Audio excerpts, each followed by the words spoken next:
네, 안녕하십니까. 데이터 통신 시스템 첫 번째 강의를 시작하겠습니다.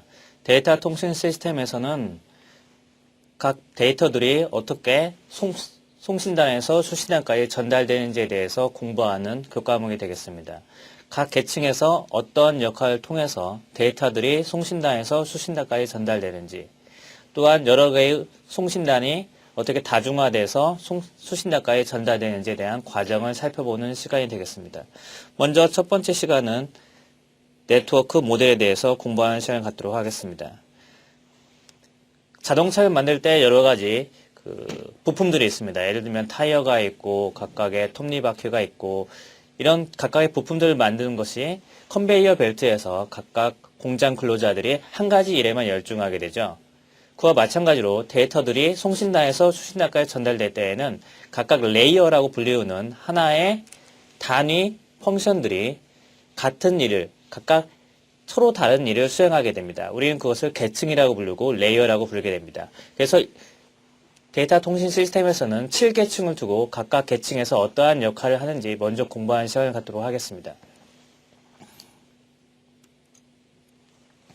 우리는 여기서 레이어라고 불리우는 개념에 대해서 공부하는 시간을 먼저 갖도록 하겠습니다. 일례로 우리가 우편물을 송신단이 수신자까지 전달하는 과정을 살펴보도록 하겠습니다. 먼저 샌더는 편지를 쓰겠죠. 그래서 편지를 쓰고 이 편지를 우체통에 넣게 될 것입니다. 그런 다음에 우체통에서 우체부 직원이 우체통에서 우편물을 수거해서 우체국까지 전달하는 과정이 있겠죠. 그래서 우체부가 하는 역할은 우체통에 수집된 우편물을 우체국까지 전달하는 과정을 하고, 또 하나의 택배기사가 우체국으로부터 수신단의 우체국까지 전달하는 과정을 하게 됩니다. 그리고 우체국에 이 전달 과정이 전달되고 최종 수신자는 집에 수신된 편지를 읽게 되는 과정이 됩니다. 즉, 살펴보면 우편물이 전송되는 과정을 살펴보면 송신단에서는 편지를 쓰는 과정, 그리고 우체통에서 우체국까지 편지를 전달하는 과정, 그리고 최종적으로 택배기사가 우체국에서 다른 우체국, 수신자의 우체국까지 전달할 과정, 이와 같이 하는 역할이 모두 분업화되어 있다는 거죠. 이와 같이 분업된 계층을 우리는 레이어라고 부릅니다. 그럼 보다 구체적으로 레이어에 대해서, 데이터가 전달되는 레이어에 대해서 살펴보도록 하겠습니다. 1947년에 ISO라고 불리는 기관에서 OSI 7 레이어를 만들었습니다. 즉 7계층, 데이터가 전송되는 과정을 7가지 계층으로 분류를 했다는 거죠. 7계층은 매우 중요한 의미인데 이것을 모두 암기해 주시기 바랍니다. 1계층은 피지컬 레이어라고 부르고요. 2계층은 데이터 링크 레이어, 3계층은 네트워크 레이어, 4계층은 트랜스포트 레이어, 5계층은 세션 레이어, 6계층은 프레젠테이션 레이어, 7계층은 어플리케이션 레이어라고 부릅니다. 이와 같은 7가지 계층에 대해서 각각의 레이어들이 어떠한 역할을 하는지 살펴보도록 하겠습니다. 송신단이 있고 수신단이 있습니다. 데이터는 7계층에서부터 시작을 해서 6계층, 5계층, 4계층 로우 레이어로 전송이 되고, 로우 레이어에서는 데이터들이 다시 수신단까지 전달될 때 인터미디에이트 노드라는 것을 거칩니다. 예를 들어서 송신단의 컴퓨터에서 발생된 데이터가 스위치들을 거쳐서, 이것을 스위치라고 생각하시면 되겠습니다. 스위치들을 거쳐서 최종 목적지까지 전달되겠죠. 이 스위치에서는 3계층까지만 존재를 하고, 이 3계층을 거쳐서 다시 수신단까지 전달될 때에는 수신단에서는 1계층, 2계층 해서 최종적으로 7계층을 거친 후에 데이터가 전달이 됩니다. 송신단에서 만들어진 데이터들은 7계층에서부터 1계층으로 전송된다고 말씀을 드렸습니다. 7계층에서 각각 데이터들은 7계층에 해당하는, 각각 계층에 해당하는 헤더라는 것을 붙입니다. 7계층의 헤더, 6계층의 헤더, 5계층의 헤더, 이와 같이 각각 계층에는 헤더, 자신만의 계층을 나타내는 헤더라는 것을 붙이게 되고 이 헤더를 포함한 데이터는 아래 계층으로 전달이 되게 되죠. 우리는 여기서 피어-투-피어라는 단어를 사용하려고 합니다. 피어-투-피어라고 하는 것은 7계층, 송신단의 7계층은 수신단의 7계층하고만 서로 매핑이 되고 송신단에서 1계층은 수신단에서 1계층하고만 매핑된다. 이것을 피어-투-피어 프로세스라고 합니다. 보다 구체적으로 이 OSI 7레이어 7계층에 대해서 살펴보도록 하겠습니다. 먼저 1계층, 2계층, 3계층은 네트워크 서포트 레이어라고 불리웁니다. 즉 데이터가 송신단과 수신단 사이에 있는 랜 케이블을 통해서 전달될 때 랜 케이블, 즉 피지컬 레이어, 피지컬 미디엄에 디펜던트한 데이터를 처리하는 기능을 말합니다. 5, 6, 7계층은 유저 서포트 레이어라고 해서 어플리케이션에 보다 밀접한 데이터를 처리하는 것을 말을 하고 4계층은 1, 2, 3 아래 계층과 5, 6, 7, 7계층 사이에 서로 연결고리를 형성하는 계층을 말을 합니다. 이제 보다 구체적으로 각각 OSI 7레이어의 하나하나의 계층에서 어떠한 역할을 하는지 살펴보도록 하겠습니다. 먼저 피지컬 레이어를 살펴보도록 하겠습니다. 피지컬 레이어는 바로 피지컬 계층, 즉 랜 케이블에 보다 디펜던트한 기능들을 수행을 합니다. 즉 비트 데이터 스트림, 0, 1, 2, 3, 4와 같은 비트 스트림을 랜 케이블과 같은 피지컬 미디움에 어떻게 전송을 하느냐, 이와 같은 일을 처리하는 함수들로 구성된 계층이 피지컬 레이어가 되겠습니다. 따라서 랜 케이블의 피지컬 특성이라든지 정기적 특성, 그리고 이 디바이스와 송신단의 디바이스와 피지컬 미디어, 랜 케이블 간에 어떠한 연결고리를 형성하는지 그와 같은 기능들을 수행을 하게 됩니다. 보다 다시 말하면 피지컬 레이어에서는 데이터를 얼마나 빨리 전송할 것인지, 즉 데이터 레이트를 결정을 하게 되죠. 10mbps로 전송을 할 것인지 010101과 같은 데이터 스트림을 20mbps 속도로 전송할 것인지에 대해서 결정을 하는 것이 바로 피지컬 레이어가 되겠습니다. 또한 송신단은 수신단과 데이터를 전송할 때 서로 상호간에 싱크로나이제이션이 돼야 되겠죠. 예를 들어서 0을 보내는 시점이 수신단에서 똑같이 그 시점에 수신을 해야 되겠죠. 잘못해서 0과 1을 보낼 때 0을 보내는 펄스고요. 1을 보내는 펄스가 이와 같이 나타난다고 합시다. 근데 수신단에서 동일한 신호 안에서 0을 보낼 때 이 시점에서 0을 수신해야 되는데 만약에 원클럭만큼 어긋나서 여기서부터 수신을 하게 되면 서로 잘못된 데이터를 수신하게 될 것입니다. 즉 싱크로나이제이션, 비트에 대한 싱크로나이제이션에 대해서 책임지는 계층이 피지컬 레이어가 되겠습니다. 또한 하프 듀플렉스 모드인지 풀 듀플렉스 모드를 결정하는 것도 피지컬 레이어가 되겠습니다. 다시 말해서 피지컬 레이어는 비트 스트림을 피지컬 미디움, 즉 랜 케이블과 같은 피지컬 미디움에 어떻게 전송하는지 전달에 대한 책임이 있고 하나의 홉과 홉까지만의 전달 책임을 가지고 있습니다. 그래서 from one hop to next에 대한 인디비주얼 비트 스트림에 대한 이동에 대해서 책임지는 계층이 피지컬 레이어가 되겠습니다. 이제 두 번째 계층인 데이터 링크 레이어 계층에 대해서 살펴보도록 하겠습니다. 데이터 링크 레이어에서는 상에서 받은 데이터가 이 노란색과 같은 데이터라고 했을 때 앞에 헤더를 붙이고 뒤에 테일러를 붙입니다. 그러면 각각 이 헤더와 테일러에는 어떠한 정보가 들어가 있고 이 계층 데이터 링크 레이어에서는 어떠한 기능을 수행하는지 살펴보도록 하겠습니다. 데이터 링크 레이어는 노드 투 노드 딜리버리에 대한 책임을 가지고 있습니다. 즉 송신단이 만들어진 이 계층에서 만들어진 데이터가 다음 스위치까지 어떻게 전달될 것인지에 대한 책임을 가지고 있는 계층이 되겠습니다. 여기서 노드라고 하는 것은 하나의 인디펜던트한 이퀴먼트, 장치라고 보시면 되겠습니다. 즉 송신단, 그다음에 스위치가 또 연결되어 있고 최종적으로는 수신단이 있겠죠. 그 사이사이에 있는 장치들을 하나의 노드라고 보시면 되겠습니다.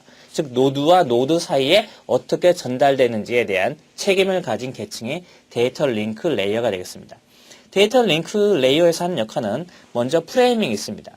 프레임이라고 하는 것은 상위에서 받은 데이터들을 하나의 이계층에 전송하는 데이터 크기로 만드는 것이죠. 이계층에서 전송하는 데이터 유닛의 단위를 프레임이라고 부릅니다. 조금 전 슬라이드에서 보셨듯이 상위에서 받은 데이터가 있을 때 이계층에서는 자신만의 헤더와 테일러를 붙입니다. 이와 같은 데이터 포맷을 우리는 프레임이라고 합니다. 즉 프레임이라는 단위는 용어는 이계층에서 사용하는 용어이고 이계층 데이터 링크 레이어에서 전송하는 하나의 유닛이 되겠습니다. 이계층에서 지금 하는 중요한 역할이 노드 투 노드 딜리버리라고 하였습니다. 즉 노드 투 노드끼리 데이터를 전송하는 데 있어서 다음 노드에 대한 주소가 필요하겠죠. 예를 들어서 편지를 송신단가에 전송할 때 우리는 편지에 수신자의 주소와 송신자의 주소를 사용을 합니다. 마찬가지로 이계층 데이터 링크 레이어에서는 다음 노드까지 데이터를 전달하기 위해서 다음 노드의 수신 주소와 자신의 송신 주소를 사용합니다. 이것을 우리는 피지컬 어드레스라고 부릅니다. 이 피지컬 어드레스는 이계층의 헤더에 포함됩니다. 즉 이계층에 있는 헤더 정보 안에는 송신자의 피지컬 어드레스 그리고 다음 노드가 받아야 되는 수신자의 피지컬 어드레스를 포함하고 있습니다. 즉 이계층에서는 헤더에 있는 송신자의 피지컬 어드레스, 수신자의 피지컬 어드레스를 보고 다음 노드까지 데이터가 전달되는 것이죠. 또 하나는 플로우 컨트롤을 하게 됩니다. 예를 들어 송신단이 10mbps의 데이터 레이트로 데이터를 전송한다고 가정을 합시다. 하지만 수신자는 5mbps밖에 수신할 수 없습니다. 즉 처리 속도가 5mbps라고 가정을 합시다. 송신단은 10mbps로 보내는데 수신단에서는 5mbps밖에 못 받는다면 중간에 5mbps는 손실이 되겠죠. 즉 상호간에 플로우가 너무 다르다는 거죠.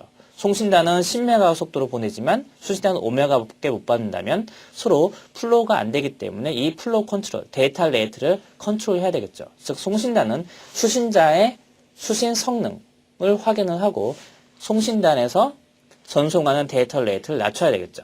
이런 경우에는 5mbps로 송신단이 보내야만이 수신자가 제대로 5mbps 처리 성능을 가지고 있기 때문에 제대로 수신할 수 있겠죠. 따라서 이와 같은 데이터 레이트를 컨트롤하는 것을 플로우 컨트롤이라고 합니다. 또 하나의 기능은 에러 컨트롤 기능이 있습니다.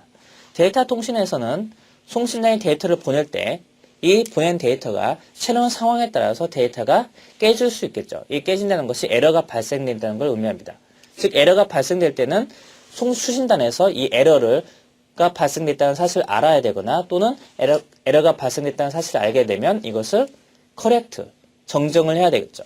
이와 같은 일을 도와주는 것을 에러 컨트롤이라고 하고 이계층에서는 노드와 노드 사이에 올바르게 데이터를 전송하도록 하기 위해서 리언던시 비트를 추가하거나 또는 재전송을 통해서 수신단에서 에러를 디텍트하거나 커렉션 할 수 있도록 도와줍니다.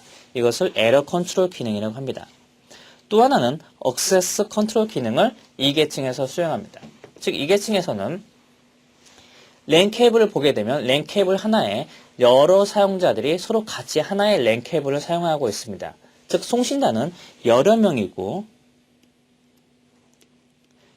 하나의 쉐어드 미디어를 사용을 하게 된다는 거죠. 그러면 이 쉐어드 미디어를 여러 사용자가 동시에 사용을 하게 되면 컨플릭트, 즉 충돌이 발생을 하겠죠. 그래서 누가 먼저 이 쉐어드 미디어를 사용할지 결정을 해야 되겠죠. 즉 액세스 컨트롤, 멀티플 액세스 컨트롤을 해야 됩니다. 이것을 우리는 맥이라고 불리고 멀티플 액세스 컨트롤 기능을 한다고 하고 있고 이 기능이 바로 이계층에서 주요 기능이 되겠습니다. 다시 정리해서 말씀을 드리면 이계층 데이터 링크에서는 프레이밍, 이계층에서 사용하는 프레임 구조로 데이터 포맷을 맞추는 기능과 피지컬 어드레스, 이계층 노드에서 사용하는 수신자의 피지컬 어드레스, 송신자의 피지컬 어드레스를 만드는 역할, 그리고 플로우 컨트롤, 에러 컨트롤, 액세스 컨트롤 기능을 하는 것들이 바로 이계층에서 주요 기능이 되겠습니다. 그림을 통해서 이계층에서 데이터가 전달되는 과정을 살펴보도록 하겠습니다. 10번의 컴퓨터는 87번의 컴퓨터에 데이터를 보내려고 하고 있습니다. 이러한 경우에 10이라고 하는 것은 소스의 피지컬 어드레스가 되겠고 87이라고 불리우는 것은 수신자의 피지컬 어드레스가 됩니다. 즉 헤더에는 이 계층을 사용해서 사용하는 헤더에 소스 어드레스와 데스티네이션 어드레스를 포함을 하고 있고 이 테일러에는 에러 컨트롤을 위해서 리더넌시 비트를 추가하는 비트를 가지고 있습니다.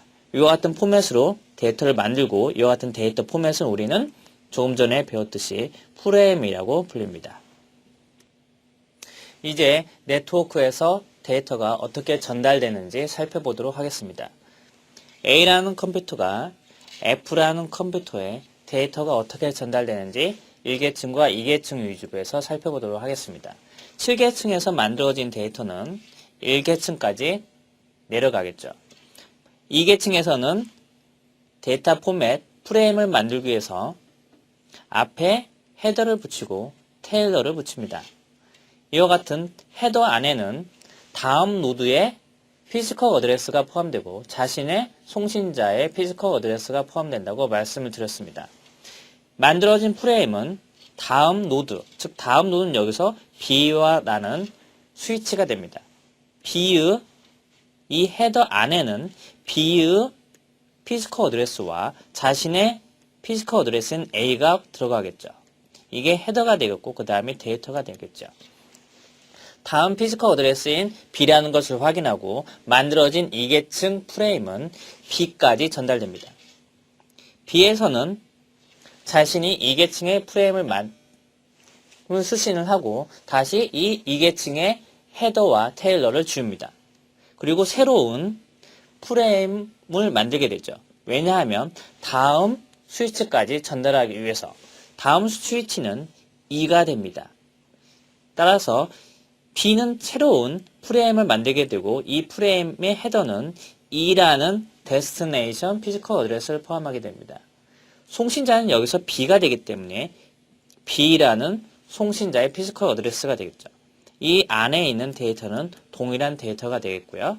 그리고 새로운 테일러를 만들게 됩니다. 즉 B는 2계층에서 새로운 프레임을 만들고 이 프레임은 2까지 전달됩니다. 마찬가지로 E는 자신이 받은 프레임에서 헤더와 테일러를 지우고 이 받은 데이터에 새로운 헤더를 붙입니다. 이 새로운 헤더에는 다음 노드의 피지컬 어드레스와 자신의 피지컬 어드레스를 붙이게 되죠.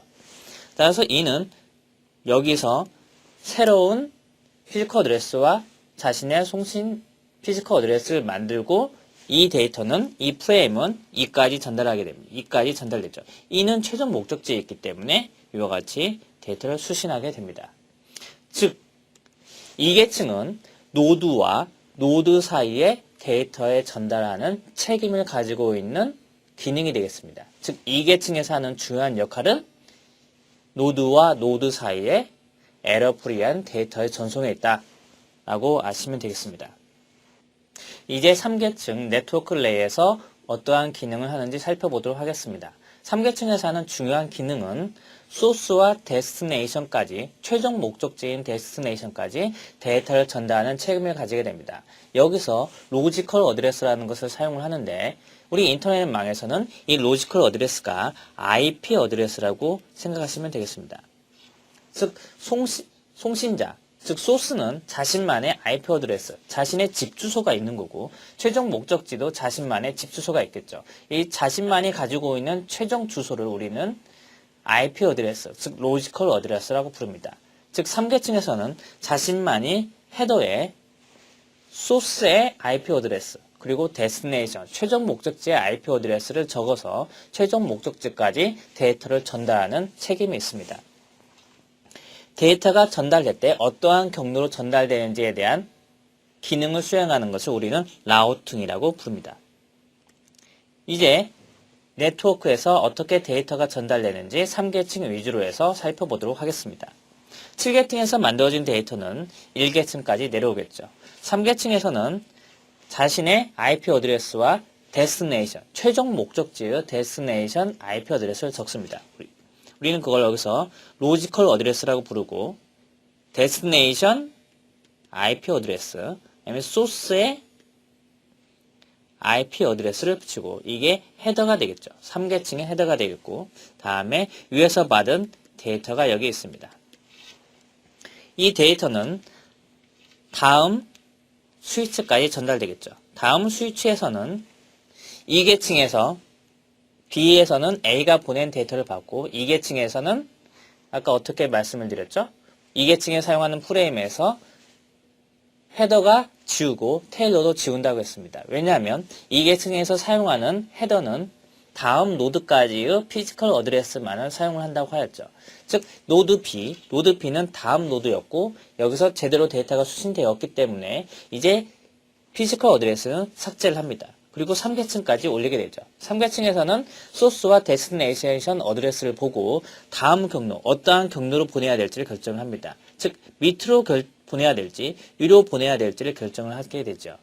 최종 목적지는 F가 됩니다.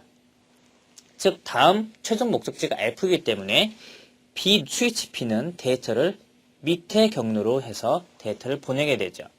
이때 사용하는 정보가 3계층에서 사용하고 있는 IP 어드레스입니다. 즉 로지컬 어드레스, 최종 목적지의 F라는 어드레스를 사용을 하게 되죠. 즉 3계층에서는 헤더를 바꾸지 않습니다. 다만 정보를 참조할 뿐이죠. 다시 2계층으로 데이터를 내려보냅니다. 2계층에서는 프레임 만들 때 앞에 다음 노드까지 피지컬 어드레스를 붙이게 되죠. 그래서 만들어진 프레임 데이터가 다음 노드인 2까지 전달됩니다. 2에서는 데이터를 받게 되고 2계층에서 헤더와 테일러를 지우고 3계층까지 올리게 됩니다. 3계층에서는 데이터 정보를 변화하는 것이 아니라 참조만 하고 다음 어떠한 경로를 보내게 될지를 결정을 하게 되죠. 그리고 다시 2계층으로 내려보내게 됩니다. 2계층에서는 새로운 프레임을 만들기 위해서 헤더에 자신의 피지컬 어드레스와 상대방 다음 노드까지 피지컬 어드레스를 붙이게 되죠. 그런 다음에 데이터를 전달하게 됩니다. 이와 같이 소스 A와 최종 목적지인 F까지 데이터가 전달될 때 3계층의 헤더는 변환되지 않습니다. 왜냐하면 3계층에서는 자신만의 고유한 로지컬 어드레스를 사용하기 때문이죠. 하지만 2계층에서의 헤더 정보는 어떻게 되죠? 각 노드마다 변경을 하게 되죠. 왜냐하면 2계층에서 사용하는 헤더 정보는 바로 자신의 노드에서만 유효한 정보이기 때문입니다. 따라서 각각 스위치, 인터미디에이트 노드에서 보면 2계층에서는 서로 구분돼서 계층을 그리지만 3계층에서는 하나의 그림만을 그리게 됩니다. 이 그림은 스킵하도록 하겠습니다. 3계층 네트워크 레이어의 가장 중요한 기능은 소스 호스트와 최종 목적지인 데스티네이션 호스트까지 인디비주얼한 패킷을 전송하는 책임이 있습니다. 이제 4계층 트랜스포트 레이어를 살펴보도록 하겠습니다. 4계층 트랜스포트 레이어는 프로세스와 프로세스 간의 데이터 전송의 책임을 가지고 있습니다. 여기서 프로세스라고 하는 것을 살펴보기 위해서 우리는 컴퓨터의 어플리케이션을 이해할 필요가 있습니다. 우리는 컴퓨터에서 하나의 프로그램만을 띄워서 사용하는 것이 아니라 동시에 여러 개의 프로그램을 사용을 하지요. 예를 들어서 우리는 파일 전송 프로토콜인 FTP라는 프로그램을 열고 또 하나는 웹브라우징이라는 프로토콜을 엽니다. 즉 웹브라우징이라는 프로그램은 HTTP라는 프로토콜을 사용을 하고 파일 전송 프로토콜은 FTP라는 프로그램을 사용하죠. 서로 다른 프로세스, 서로 다른 프로그램을 동시에 열어서 사용을 하죠. 웹브라우징은 상대방 목적지까지의 웹브라우징, 즉 HTTP 프로토콜을 통해서 데이터를 가져오게 되는 거고 파일 전송 프로토콜은 FTP도 또한 데스티네이션에서 정보를 가져오게 되죠. 즉 컴퓨터는 여러 개의 프로세스를 띄워서 사용을 하는데 우리는 서로 다른 프로세스를 구분할 필요가 있습니다. 이 서로 다른 프로세스를 구분하기 위해서 우리는 포트 어드레스라는 것을 사용을 합니다. 즉 웹브라우징이라는 프로그램은 고유의 포트 어드레스를 사용을 하고 파일 전송 프로토콜 FTP는 자신만의 포트 어드레스를 사용을 합니다. 즉 FTP라고 불리는 프로그램은 자신만의 포트 어드레스를 사용을 해서 상대방까지 데이터를 올바르게 전송을 하는 거죠. 이걸 구분하기 위해서 우리는 포트 어드레스를 사용하고 이 포트 어드레스가 사계층 트랜스포트 레이어의 헤더에 들어가게 됩니다. 즉 사계층에서 사용하는 패킷의 헤더 안에는 포트 어드레스가 들어가고 이와 같은 포트 어드레스는 어플리케이션 프로그램을 구별짓는 중요한 정보가 됩니다.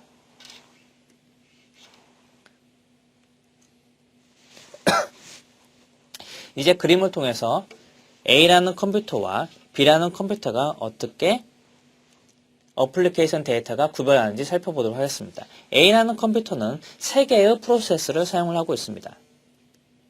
B라는 컴퓨터에서도 3개의 프로세스가 사용을 하고 있고 첫 번째 프로세스는 B 컴퓨터의 첫 번째 프로세스와 통신을 하고 싶어 하고 A라는 컴퓨터의 두 번째 프로세스는 B라는 컴퓨터의 두 번째 프로세스와 통신을 하고 싶어 합니다. 이와 같을 때 첫 번째 프로세스 A라는 컴퓨터에서 사용하는 첫 번째 프로세스는 자신만의 고유한 포트 어드레스를 사용을 하고 두 번째 프로세스는 자신만의 고유한 포트 어드레스를 사용합니다.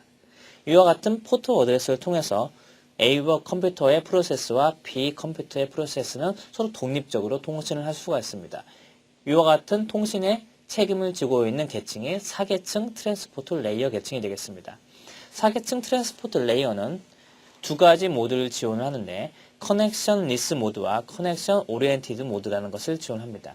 커넥션 오리엔티드 모드라고 하는 것은 서로의 A라는 컴퓨터에서 사용하는 프로세스에서 B라는 컴퓨터에서 사용하는 프로세스 상호 간에 완전한 커넥션을 체결한 후에 데이터를 전송하는 것을 이야기합니다. 하지만 커넥션 리스는 데이터가 어떻게 과정을 통해 전송되는지 책임을 지지 않습니다. 다시 말해서 우리가 서울에서 부산까지 데이터를 전송을 할 때 우리는 고속버스를 타고 갈 수도 있고 기차를 타고 갈 수도 있습니다. 커넥션 오리엔티드 모드라고 하는 것은 먼저 길을 지정을 합니다. A에서 부산까지 갈 때는 KTX를 타고 가서 부산까지 내린 후에, 즉 기차를 이용해서 부산까지 내린 후에 우리 최종 목적지까지 고속버스를 타고 간다. 이와 같이 미리 길을 지정을 합니다. 지정을 하고 데이터를 보내는 방식을 커넥션 오리엔티드 방식이라고 합니다. 하지만 커넥션 리스 방식은 단순히 송신자와 수신자만 지정을 합니다. 서울에 있는 A가 부산에 있는 B까지 데이터를 전달해라. 하지만 중간에 고속버스를 타고 갈지, 비행기를 타고 갈지, KTX를 타고 갈지 결정을 하지 않습니다. 알아서만 전송이 되면 되는 거죠. 따라서 어떤 패킷은 KTX를 타고 가고 어떤 패킷은 고속버스를 타고 가면서 서로 간에 수신되는 시간이 다를 수 있겠죠. 이것을 오더링 문제가 발생할 수 있다는 겁니다. 즉 커넥션 리스 모드에서는 패킷의 수신 시간이 서로 달라질 수 있는 거죠. 왜냐하면 송신자와 수신자 상호 간에 패스를 미리 지정하지 않았기 때문에요. 트랜스포트 레이어에서는 인터넷망에서 크게 두 가지 프로토콜이 있습니다. UDP라고 불리우는 프로토콜과 TCP라고 불리우는 프로토콜 두 가지가 있습니다. TCP라고 불리우는 트랜스포트 컨트롤 프로토콜은 커넥션 오리엔티드 프로토콜이고 UDP 프로토콜은 커넥션 리스 프로토콜이 되겠습니다. TCP와 UDP에 대해서는 나중에 TCP, IP, C2를 공부를 할 때 살펴보도록 하겠습니다. 트랜스포트 레이어에서는 또한 플로우 컨트롤 기능과 에러 컨트롤 기능을 수행을 합니다. 플로우 컨트롤 기능은 앞서 말씀드렸듯이 송신단이 많은 데이터 10Mbps를 보낼 때 수신단이 5Mbps까지밖에 수신할 수 없다면 송신단에서 데이터 레이트를 컨트롤해야 되겠죠. 그와 같은 기능을 플로우 컨트롤이라고 합니다. 트랜스포트 레이어를 말씀을 드렸고 트랜스포트 레이어에서 두 가지 프로세스가 있다고 합시다. J와 K라는 프로세스, 그다음에 J', K'이라는 프로세스가 있다고 합시다. 여기서 J는 A 컴퓨터에 있는 포트 어드레스이고 프로세스의 포트 어드레스이고 여기서 K는 P라는 컴퓨터의 포트 어드레스가 됩니다. A라는 컴퓨터에는 J라는 포트를 사용하는 프로세스 외에 J'이라고 불리우는 포트 어드레스를 사용하는 프로세스 두 가지가 있습니다. P라는 컴퓨터에는 K라는 포트를 사용하는 프로세스와 K'이라고 불리우는 포트를 사용하는 프로세스 두 가지가 있습니다. J라는 프로세스는 P 컴퓨터의 K라는 포트를 사용하는 프로세스의 데이터를 전달하고 싶기 때문에 데이터 2에 JK, 즉 자신의 포트 어드레스와 상대방의 포트 어드레스를 넣어서 헤더를 만듭니다. 데이터 1은 P 컴퓨터에 K'의 프로세스에 데이터를 전송하기 때문에 K'이라고 불리우는 포트 어드레스를 가진 헤더를 만듭니다. 서로 다른 데이터 1과 데이터 2는 P까지 전달되긴 하지만 서로 다른 포트, 서로 다른 프로세스에 전달이 되기 때문에 헤더 정보가 달라지게 되는 거죠. 하지만 상계층으로 내려와서는 자신만의 집 주소를 사용하기 때문에 동일한 헤더 정보를 포함합니다. 최종 목적지인 데스티네이션 어드레스인 P를 사용하고 자신의 로지컬 어드레스인 A를 사용하게 되죠. 또한 2계층으로 패킷에 내려왔을 때에는 앞에 프레임 구조에서 자신만의 피지컬 어드레스를 사용을 하고 에러 컨트롤을 위해서 테일러를 붙이게 돼서 전송을 하게 됩니다. 이제 즉 트랜스포트 레이어는 프로세스와 프로세스 간의 데이터 전송에 대한 책임이 있습니다. 이제 5계층, 6계층, 7계층에 대해서 살펴보도록 하겠습니다. 5계층은 세션 레이어라고 불립니다. 세션 레이어라고 하는 것은 A라는 컴퓨터가 B라는 컴퓨터와 서로 대화를 할 때 다이얼로그 컨트롤 그리고 싱크로나이제이션 기능을 수행을 합니다. 우리가 말을 할 때 상대방으로 하여금 어디서부터 말이 시작하는지 어디서부터 말이 끝나는지 알려주는 기능을 수행하는 거죠. 그래서 우리는 이 싱크 기능을 넣어서 수행하게 됩니다. 6계층에서는 프레젠테이션 레이어가 있습니다. 6계층 프레젠테이션에서는 데이터를 표현하는 방식을 결정하는 레이어가 되겠습니다. 데이터를 압축해서 보냈는지 또한 보안을 위해서 인크립션해서 보냈는지 데이터를 어떻게 표현하는지에 대한 책임이 있는 거죠. 인크립션과 컴프레션을 수행하는 기능이 6계층 기능이 되겠습니다. 7계층은 어플리케이션 레이어라고 부릅니다. 7계층에서는 유저 프렌들리한 어플리케이션을 제공하는 기능을 수행합니다. 예를 들어서 웹브라우저, 그리고 파일 전송 프로토콜, 그 다음에 SNMP, 메일 전송 프로토콜, 이와 같은 유저 프렌들리한 어플리케이션을 제공하는 프로토콜이 바로 어플리케이션 레이어 7계층이 되겠습니다. 우리는 지금까지 1계층에서부터 7계층까지 OSI 7 레이어의 각각 계층이 어떠한 역할을 수행하는지 살펴보았습니다. 다시 정리해서 말씀드리면 피지컬 레이어에서는 데이터 비트 스트림, 즉 101010 하는 바이너리 비트 스트림을 피지컬 미디움, 즉 랜 케이블과 같은 피지컬 미디움에 어떻게 전송하는지 데이터 레이트를 전송한다거나 아니면 하프 듀플렉스, 트랜스미션 모드를 결정하는 것을 피지컬 레이어에서 결정을 합니다. 데이터 링크에서 사용하는 데이터의 유닛을 우리는 프레임이라고 불리우고 데이터 링크에서는 하나의 노드와 다음 노드까지의 전송에 대한 책임이 있습니다. 이때 사용하는 어드레스를 우리는 피지컬 어드레스라고 말을 했습니다. 3계층인 네트워크 링크 레이어에서는 소스에서 최종 목적지, 최종 데스티네이션까지 데이터를 전송하는 책임이 있고 이때 사용하는 주소를 우리는 로지컬 어드레스라고 불렀습니다. 트랜스포트 레이어는 A라는 컴퓨터의 프로세스, 그 다음에 B라는 컴퓨터의 프로세스까지 전달하는 책임이 있고 이때 사용하는 주소를 포트 어드레스라고 불렀습니다. 세션 레이어에서는 A라는 컴퓨터와 B라는 컴퓨터가 서로 데이터를 주고받을 때 다이얼로그 컨트롤을 하는 기능을 수행한다고 말씀을 드렸습니다. 말을 할 때 어디서부터 시작하는지 어디서부터 끝나는지 싱크로나이제이션을 위한 정보를 추가하는 기능을 세션 레이라고 불렀습니다. 프레젠테이션에서는 데이터의 표현에 대해서 말씀을 드렸고 이때 수행하는 대표적인 기능이 압축, 보안에 대한 기능을 수행을 합니다. 어플리케이션 레이어는 상대방에게 프렌들리한 어플리케이션 제공하는 레이어, 즉 샌드메일 프로토콜 또는 웹브라우징과 같은 어플리케이션을 제공하는 레이어 계층이라고 말씀을 드렸습니다. TCP/IP, 지금까지 우리는 OSI 7 레이어를 말씀을 드렸고 TCP/IP, 현대 인터넷망에서 많이 사용하는 TCP/IP 슈트는 기존의 OSI 7 레이어와 다른 새로운 계층을 사용하고 있습니다.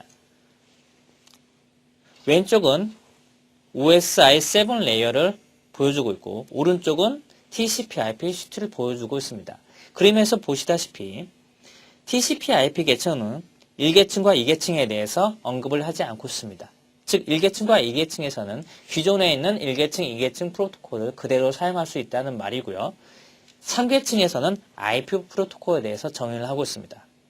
그리고 4계층 트랜스포트 레이어에서는 TCP 프로토콜과 UDP 프로토콜을 제공을 하고 있습니다.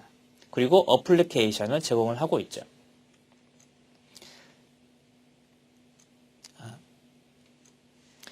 TCP IP에서 제공하는 네트워크 레이어에 대해서, 즉 IP 레이어라고 불리우는 네트워크 레이어에서 잠깐 살펴보도록 하겠습니다.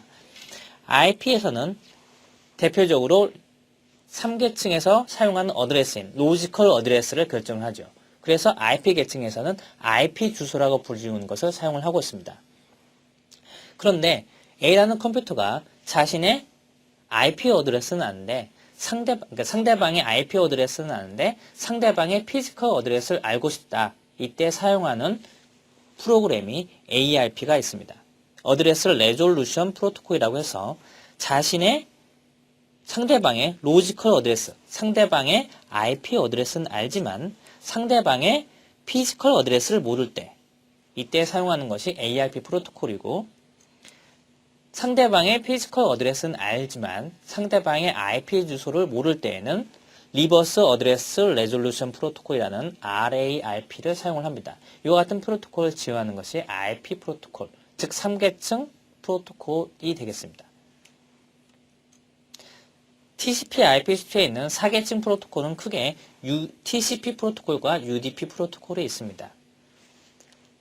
이전에 OSI 7 레이어에서 트랜스포트 레이어 4계층에서는 두 가지 모드가 있다고 말씀드렸습니다. 커넥션 리스 모드와 커넥션 오리엔티드 모드가 있다고 말씀을 드렸습니다.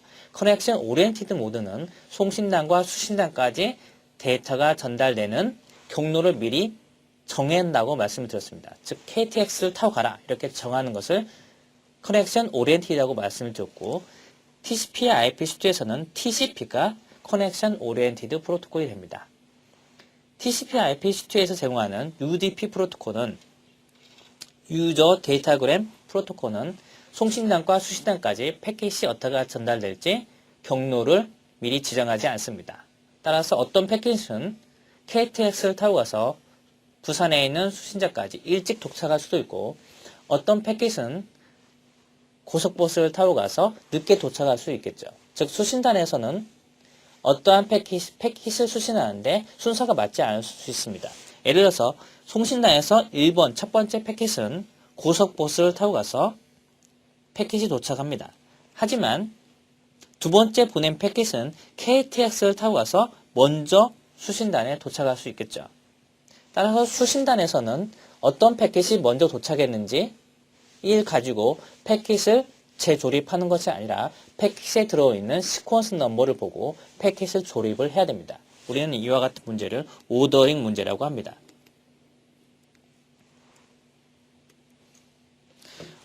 TCP IP 프로토콜 수트의 어플리케이션 계층은 OSI 7 레이어의 어플리케이션 기능과 같습니다. 우리는 지금까지 OSI 7 레이어와 TCP IP 프로토콜 수트에서 각각 계층, 1계층, 2계층에서부터 7계층까지 어떠한 기능을 수행하는지 살펴보았습니다. 데이터 통신 시스템 교과목에서는 주로 1계층과 2계층, 특히 2계층 데이터 링크 레이어에서 어떠한 기능을 수행하는지 보다 구체적으로 배우는 교과목이 되겠습니다. 이상으로 첫 번째 강의를 마치도록 하겠습니다.